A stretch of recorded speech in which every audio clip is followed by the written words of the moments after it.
Merhabalar, Elif'in mutfağına hoş geldiniz. Bugün sizlere tam kıvam mercimekli bulgurlu semizotu yemeği tarifimi paylaşmak istiyorum.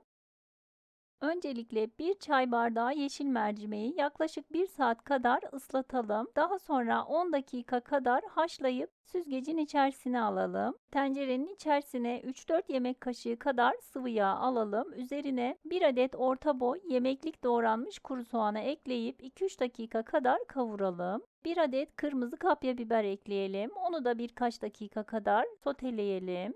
1 adet orta boy kabukları soyulup küçük küçük doğranmış olan domatesi ekleyelim. 1 çay kaşığı kadar biber salçası ekleyip birkaç dakika kadar daha kavurmaya devam edelim.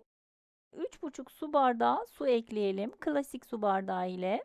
Yemeğimizin suyu kaynadıktan sonra daha önce haşlamış olduğumuz yeşil mercimeği ekleyelim ve 2 yemek kaşığı pilavlık bulgur ekleyelim.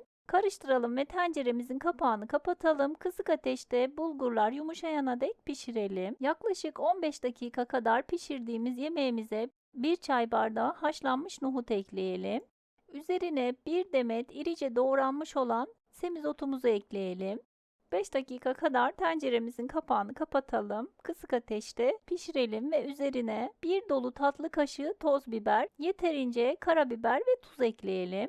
Yemeğimizi güzelce karıştırarak tencerenin kapağını tekrardan kapatalım ve kısık ateşte semizotu pişene dek pişirelim yemeğimizi. Ve yaklaşık 15 dakika sonra çok lezzetli semizotu yemeğimiz servis için hazır. Beğeni ve yorumlarınızı bekliyorum. Videomu izlediğiniz için teşekkürler.